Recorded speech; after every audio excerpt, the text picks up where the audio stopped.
I'll segue into some other part of our class because Jack has arrived, and say also what I was saying at the beginning, the reminder.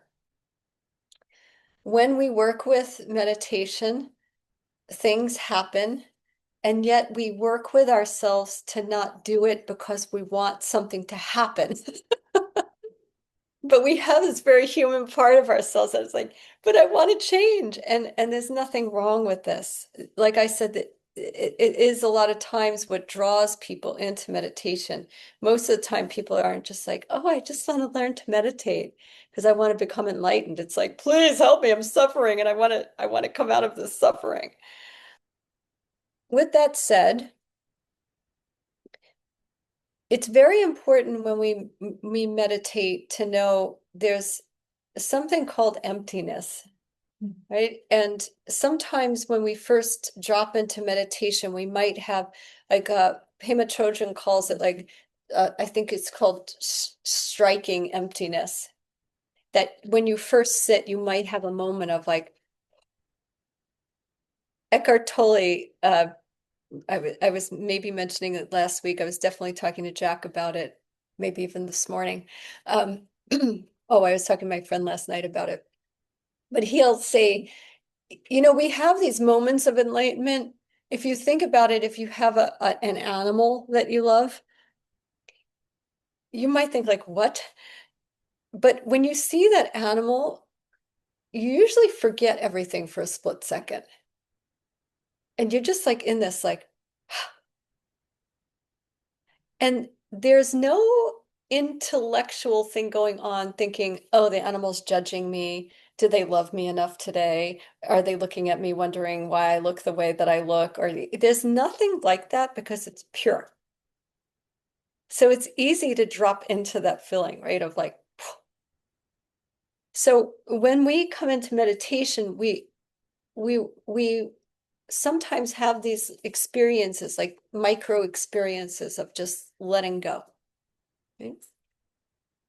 And from that space, anything can come because that is how we are actually, this empty space that things are always appearing. So we could think about how amazing it is to be human and for life to form. And that from this space of the room, a being suddenly starts to appear, right? From the what we in Tibetan, it's the drops. They meet, right? Sperm and the egg. So from spaciousness, anything can appear. We forget. Sometimes, like the example I used of that doctor, we had come from spaciousness and then suddenly somebody tells us, wow, you're really good at that. And could you keep doing that? And do you let us film you? And then the magic goes away because something can come in like the ego, right? So manifesting is definitely a true and playful part of being human. And for some beings, it comes very naturally, and others it doesn't. It could be a form of frustration, and it could be a form of freedom. So I say with Jack's presentation today, we'll listen to this with this open mind. And I wanted to say also that I had manifested, we joked about the Jack Cleary story. I manifested him from a dream, right? I had met him 2 years prior, hadn't seen him before. And I woke up and I said to my roommate in the East Village, I'm going to manifest this guy, Jack Cleary. And she's like, what? And I said, I'm going to say his name all day until I see him. And I walked to Soho and I walked back, Jack Cleary, Jack Cleary, Jack Cleary, making this very long story short as possible. And then he was right there. And my friend was like, no. And I'm like, yeah. And he goes, hi. And I said, hi. And then we went out to dinner and boom. How are we on right now? And here we are. He was wearing roller skates and short shorts. Oh, he's mustache. He makes it up. Really short shorts and roller skates. That is so not true. And I had my big CD Walkman. he It was did have like a, this big, he it was did like have carrying a a, record he player. did have a CD Walkman and he did have the thing. The Tom Selleck shorts and the mustache were not happening. And the roller skates? No roller skates. There was a time of roller. We used to rollerblade all over the East Village, but that was not one of those days. Um, so everything met, right, in exact time. Now, a recent, we have a million stories we could tell about manifesting and things that we did. Um, from writing things down to, oh, we lived in the East Village. I found out, oh, having a baby, you know, wow. Where should we live? Should we stay here? Are we going to raise these children here in the East Village, or what should we do? Maybe we should start taking steps and moving toward more space, have a little yard. Oh, let's write it down every day. We have a 3-bedroom apartment with a little yard, enough room to raise a child, and we feel happy, and the rent is under 1,000. The phone rings a month later. Hi, I know you don't want to live in Queens, but I heard that there's this apartment, and we moved. And it was exactly what we were asking for. We were focused, both of us, writing it down every day and just letting it go, right? And I'll just bring in this last story. And these are the things that make you feel like, oh, it's easy. It's maybe easy, maybe not. I don't know, but um, I never had met one of my main teacher, in person, but plenty in dreams. Never felt like I didn't know him, but just, and then all of a sudden I was like, I have to manifest him. And it's been 15 years and I haven't met him in person because it's a very difficult situation. And I made a recording of myself because Jack had started making recordings of manifestations, and I just recorded, I, Stephanie Cleary, am sitting before my teacher, and he and I have total recognition. And I went on and on and on about all the details of what was going to happen. And 2 days later, I got a phone call. Could you get on a plane right now? It's time. My next recording I could show you on my because I recorded myself on audio, was me sitting with him and him giving a teaching to me. And I showed my friend when we were sitting there, and I was like, and it says manifesting Rinpoche, and the next was Rinpoche teaching me. Yeah.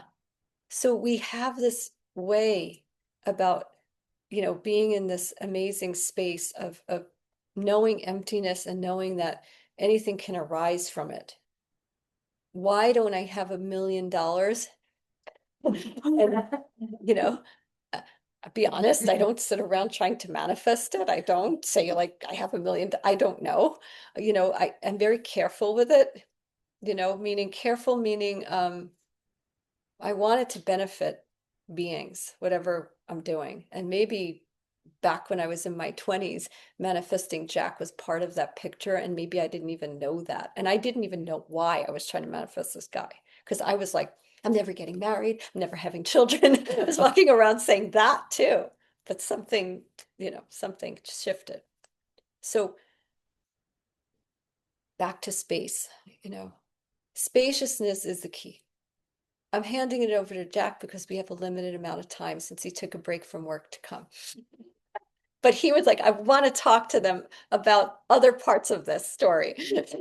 There's people that have, like, we all come from this Buddha nature, from this light, whatever you want to call it, God, and whatever you believe, but we all have that in us. And then we get born into life, and then we just start getting all this stuff from our parents and from society and from what we're capable of and what we believe in ourselves. And it just starts to cover up that kind of nature that's within us.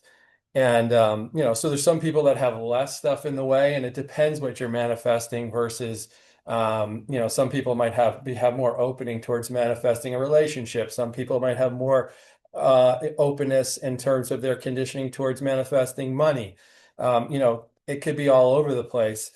And so you're speaking to someone that has a real, like, it's been super challenging for me to manifest what I want to manifest. So you're not talking to a great manifester, not that I haven't manifest, but I wanted to come and speak to it from that perspective because it's not it's not necessarily going to be easy. But if you think about like getting in shape, if you say, well, I can't manifest or I can't get in shape and you don't do anything, well, it's not going to change. And what's the direction you're going to head in? I can't, I can't, I can't. So you keep going in that direction. Um, and so the idea is that even when things are challenging and we all want results, especially with manifesting. And that can really hold you back because you're grasping at it. And I just say, just imagine right now, if we all went like this, just try to do this, grab it. And now imagine that someone said, now I want you to dribble a basketball, but you have to stay like this. Could you dribble a basketball? Could you, if someone said pick up a cup, could you pick up the cup? No, because you're grasping, right? So if you let go and you're open up and then you have more room, you have more spaciousness, as Stephanie was mentioning, to create things. I come from a lot of grasping and a lot of conditioning. And so I have to constantly manage and work my way through those obstacles that are inner, that have been created throughout my life in order to start manifesting some of the things that I want. And so for me, it might take, for what I want, whenever I'm trying to manifest, it may take me 2, 3 years to get there, where someone else might get there in 2, 3 weeks because their conditioning, their obstacle, they have less obstacles in the way. And so I guess really what I wanted to say in terms of manifesting was that don't judge yourself. Don't judge how long it takes. No, some things might come easy, some things might come hard, but it's about the journey and about the growing. And because really, anyone who's in any kind of meditation class, you're here because you want to remove obstacles, because you feel like you have obstacles in your life. I mean, why else would we do it? So I wrote this. I haven't said anything on here, but I figure I'm gonna read through it. And my biggest fear as a kid was reading in front of people. So bear with me. And because I don't want to miss anything. And then after, if you have any questions and things like that. So I already mentioned that you are speaking to someone who's not a master at manifesting. You're speaking to someone who's just doing the work and trying to create a difference and change what I've done in the past. And so what I'm doing and what we all do is I'm removing layers. I'm unlearning patterns that I've had, and I'm peeling back the conditioning that's built up over a lifetime because, our true nature, as I mentioned, is that light nature. And if you think about light, or you just think about air right now, can you actually grasp air? Can you actually grasp light? You can't. That's why it's called being enlightened, because you removed all those obstacles. And so, you know, but through these experiences and we form these beliefs and about what we can have, what we deserve, what we don't deserve, and those beliefs shape our emotions, and our emotions create patterns. And those patterns, we start creating a story. Oh, this is who I am. This is my personality. We get addicted to our personality. And so, as Joe Dispenza says, your personality creates your personal reality. So the things you keep saying and feeling over and over is what you keep creating over and over and over again. So if you keep thinking the same thoughts, feeling the same emotions, and taking the same actions, your life will only stay the same because you're doing the same thing over and over. Um, and if you think about it, your thoughts are like a signal that you're sending out. I'm good enough. I'm good enough, or I'm not good enough. That's going out. You're feeling how you feel about it. Like right now, I'll just be honest. I feel a little nervous, a little emotional. So that's kind of what's coming out of me. And that's from conditioning. Like, there's no reason I should be nervous. There's no reason I should be I mean, there is, because I'm going through something that I kind of have, resisted in the past, but I'm trying to break patterns. But so if you think about your thought, you're sending it out, your thought, and the feelings what draws it back to you. So if you're anxious, anxious is like being anxious, like having an inner grasping. You're constantly grasping at yourself and you feel it in your body. And when you start to feel something in your body, you start to believe that it's real. So we could create a story right here that's terrible that everyone would feel really bad and you'd all feel an emotion, right? You're creating the feeling based on a thought pattern that's not even real. Most of the time, what we're creating is based on something that we haven't even experienced. Your amygdala will always go to the worst case scenario. Oh, I'm terrible. This is terrible. What am I going to do? It's like fight or flight. Could I Of interrupt with course. saying, like, I know I shared with the parent group the other day, just when Soleil called the other day, and she was saying she had projected about a girl on her dance team that didn't like her. And Soleil was convinced the girl didn't like her. She never told me about this, but she said, I have to tell you this story. She said, I totally projected. I made up a story in my head that this girl did not like me. And I think she's the best choreographer. And I never try out for her dances because I was like, she'll never pick me because she doesn't like me. And so she said, and I would always watch the dances and be in awe of how she would create these things. And the other day, that girl that Soleil projected this idea on, her best friend saw Soleil and they were walking along going to class or something. And the girl said to Soleil, oh, my friend Anne, said that you're such a great dancer, Soleil, and she's so sad that you never come onto her dances because she sees that you would be so like a key person in them. And Soleil went, what? And so Soleil called me and she's like, I totally made up this whole story that this girl did not like me.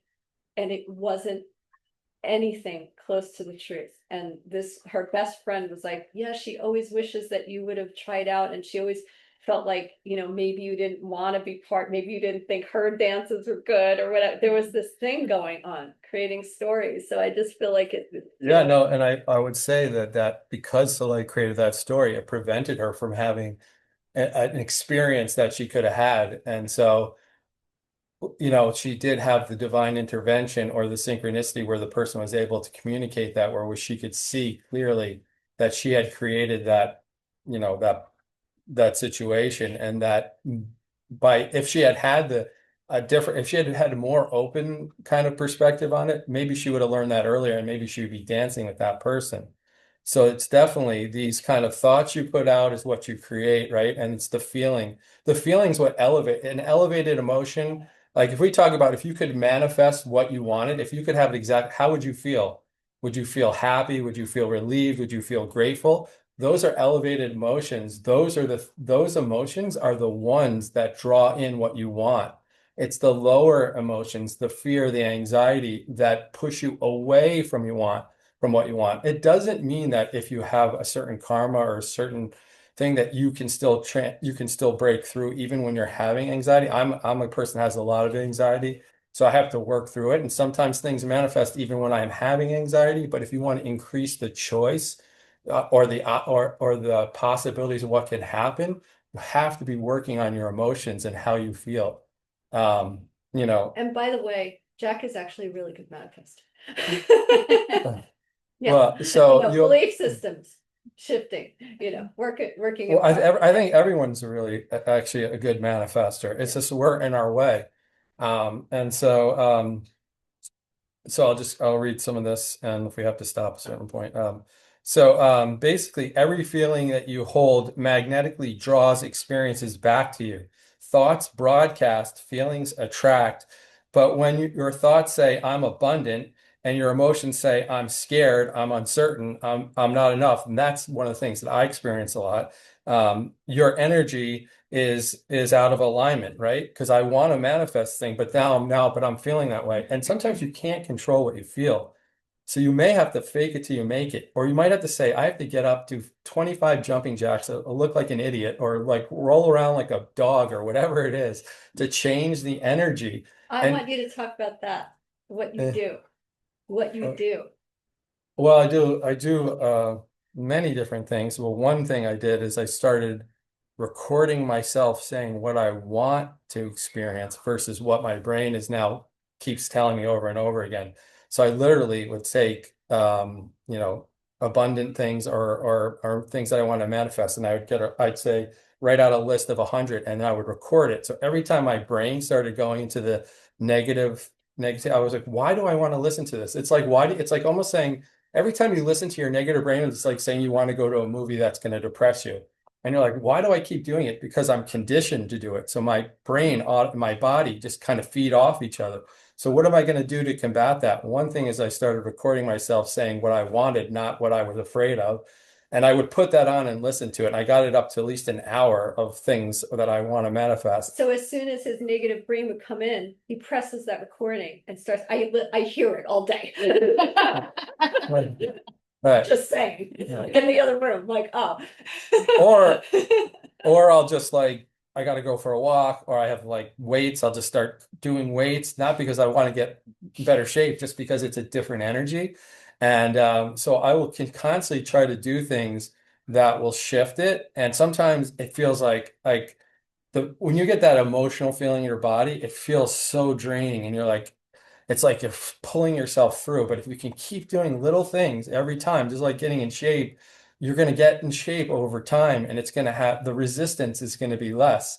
So it's just I think we just think like, oh, because this is the thoughts I'm having, you have to accept it. You don't have to accept it. You have the power to try to do everything you can to change it. And so I just, those are come up with things that work. And I'll also say this, what might work for, I do tapping also. I don't know if you know what tapping is, like, especially when I'm feeling emotions. You can Google it. There's a guy called Tapping with Brad who I discovered, and it's all about releasing kind of the negative energy. And for me, that works. Like the physical stress will start to go away. For someone else, that might not work. So somebody else, they might need to hear their recording. They might need to go for a walk. They might need to listen to something. So what might work for one person might not work for another, but it doesn't mean there isn't something that can't work for you. When I worked for the Institute for Integrative Nutrition, that was more about like your health and stuff, but they called it bio-individuality. Like what some food might be good, or someone can eat gluten and someone can't eat gluten. So gluten might be bad for one person and it's not bad for another. So just you have to keep, Steiner had this thing where he said, don't just do it because I said to do it. Do it because you feel like something's changing. And so find it out what works for you, but don't just because one thing might not work or it doesn't work right away, doesn't mean that you can't find an alternative or that you have to give up. All right, cool. So that was my next note there. So I'll skip that one. So I just have this note. Each of us begins like we talked about with our higher selves. That's who we really are, and we're just trying to get out of our way to clear that path so that we can get back to our higher nature, which keeps us in a flow state. There's relative truth, which is what we're all in here, and that has to do with time and space. If I want to go over there, I have to get up and walk over there. That takes time and I have to move through space.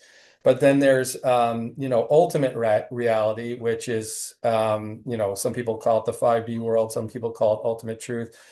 There's no time and space there. Things can manifest and happen like that. And it could be a multitude of incredible things that can happen. So we want to operate from both spaces, because you're going to have to take an inspired action to change something. You can't just like, if I was at the bottom of a mountain, I just like want to get to the top. I can sit here and be like, I want to be at the top. I want to be at the top, but I'm still here. What am I doing? Now, what I might want to do is I might want to manifest a quicker way to the top. I might have to start walking, and that will take a certain amount of time to get to the top. But I just might happen to be walking by a helicopter pilot, an extreme, and say, "Oh, I can give you a ride to the top." Now I just manifested a quicker ride through time and space. So when you open up through ultimate reality versus, this kind of what's relative reality, you can shorten the distance by how long things manifest by knowing that you're operating in two fields, if that makes any sense. Um, because we just sometimes think like we get so literal, and you have to be open. You want the possibilities to be open, right? And there's this famous saying, be careful for what you ask for, you might just get it. Someone might say, oh, I want to have more free time, but then they break their leg, right? So you want to get it in a way you want to ask for it with gentle kindness, in a way that's going to support yourself. So And sometimes that you can manifest things really quickly. So you just want to be careful and be very conscious of what you're manifesting and what you're asking for.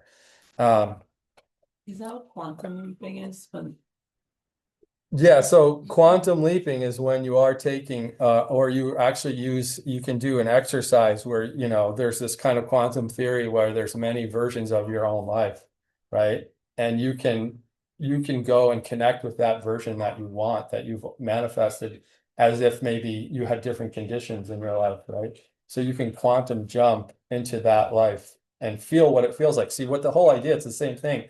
How would it feel if I was able to, let's say, I want to have a house in Woodstock, New York? How would it feel if I was there? I'd feel freaking amazing, right? I'd be in nature. I'd be happy. It's a creative place.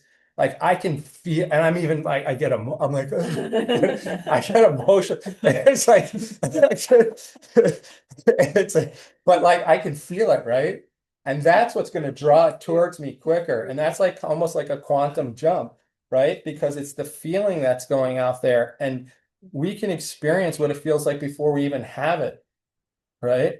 And there is a world where, and another maybe a dimension where I've been living in Woodstock for a while now, and um, yeah, the thing is about getting away from your same patterns. Like, like Joe Dispenza says, if you wake up and you do the same thing over and you're so attached to your personality, and your personality is going to want to your personality is going to be grasping you the whole way. It's going to be trying to drag you back because you're what I would call comfortably uncomfortable. We get so used to being uncomfortable in certain ways that it's hard to break the pattern. So what I'm really here to say is that I've had a lot of it'll just, you have to keep going. You have to have that kind of grit, that kind of willpower to go beyond the hard and wanting the result. And you might get a result real quickly, and be careful if you do, because now you're going to expect it to happen all the time. As soon as you do that, that's another form of grasping it. I had a lot, but I guess I'll just end here that the Buddha says, when the Buddha became enlightened, it was kind of this moment, there was this music playing, and he realized that on the string of a guitar, it can't be too loose and it can't be too tight. It's the middle that everything opens up. You have to take action, but you have to be able to let go. If you watch a great dancer, when she's dancing and you're just like, she's so present. She did all the work. She took all the action, and all of a sudden, she's just like, I'm getting emotional. She's just so present. That's a miracle. She's always crying, I'm always like, I mean, just think about it. Like, to have that freedom, it's just like that's where we're going. That's what we're trying to. Sorry about that. yeah, Just because I guess the reason I get so emotional is because we're all striving towards that, yeah. and it's not easy, so Yeah. So I'll I'll leave it there. pull in by saying, yeah, thank you, Mr. Cleary, Yeah. for attending our group for this extra half-hour bonus. And Jack had, we all have very different backgrounds, but he had, I want to say a very difficult beginning of his life, early childhood, and when I met him, I knew something extraordinary is here, because he is a person who doesn't give up because of all this early childhood conditioning that he had.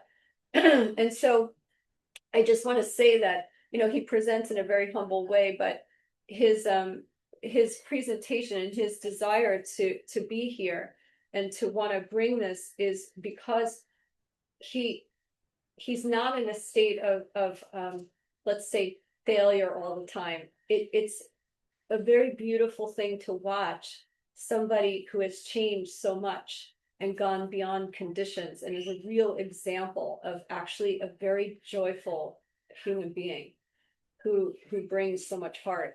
So I felt when he said he wanted to come, I was like, absolutely. Because not because I know he presents as like he's a struggling person and he's trying all these things, and yes, there are parts of this, and he's relentlessly finding ways to lift himself and change deep conditions that are in there, but also has changed so much from the time that I know him, and from, of course, hearing all the stories from childhood and knowing about, deep injuries.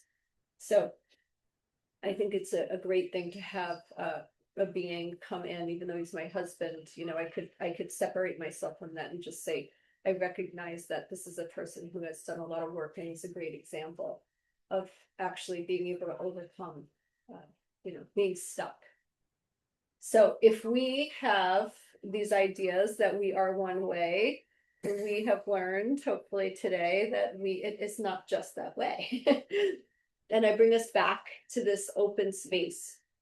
So let's just end with allowing ourselves to drop into this open space. This beautiful place that is open, spacious, unborn, and at the same time, unceasing appearances.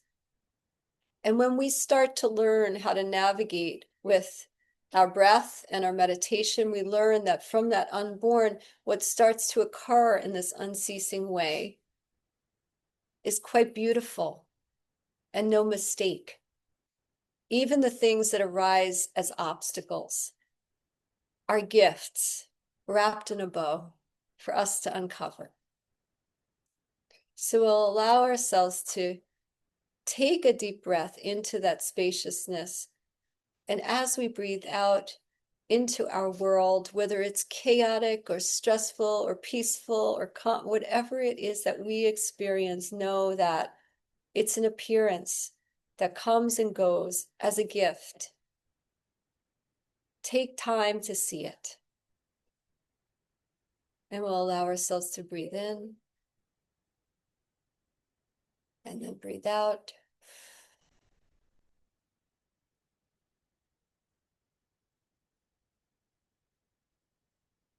And by this merit, may all obtain perfect awakening, rising above all forces of negativity, going beyond the ocean of samsara.